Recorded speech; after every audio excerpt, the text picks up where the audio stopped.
ಉತ್ತರಾಖಂಡದಲ್ಲಿ ಸಿಲುಕಿರುವ ಚಾರಣಿಗರನ್ನ ಸುರಕ್ಷಿತವಾಗಿ ರಾಜ್ಯಕ್ಕೆ ಕರೆತರಲಾಗುವುದು ಎಂದು ಸಿಎಂ ಸಿದ್ದರಾಮಯ್ಯ ಹೇಳಿದ್ದಾರೆ.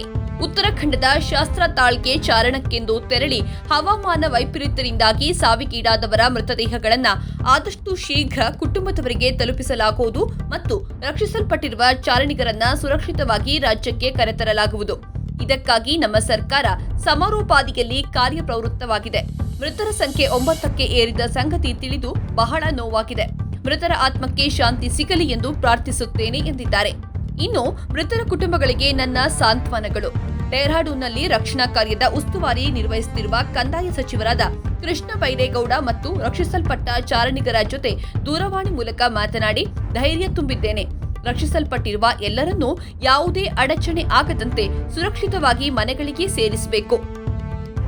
ಮೃತದೇಹಗಳನ್ನು ಕುಟುಂಬದವರಿಗೆ ತಲುಪಿಸುವ ನಿಟ್ಟಿನಲ್ಲಿ ಎಲ್ಲಾ ಅಗತ್ಯ ಪ್ರಕ್ರಿಯೆಗಳನ್ನು ತುರ್ತಾಗಿ ನಿರ್ವಹಿಸಬೇಕು ಎಂಬ ಸೂಚನೆಯನ್ನ ಕೃಷ್ಣ ಬೈರೇಗೌಡರಿಗೆ ನೀಡಿದ್ದೇನೆ.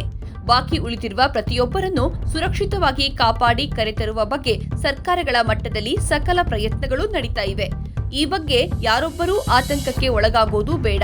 ಪ್ರತಿ ಕನ್ನಡಿಗನ ಪ್ರಾಣ ರಕ್ಷಣೆಗೆ ನಮ್ಮ ಸರ್ಕಾರದ ಮೊದಲ ಆದ್ಯತೆಯಾಗಿದೆ ಎಂದು ತಮ್ಮ ಎಕ್ಸ್ ಖಾತೆ ಮೂಲಕ ತಿಳಿಸಿದ್ದಾರೆ.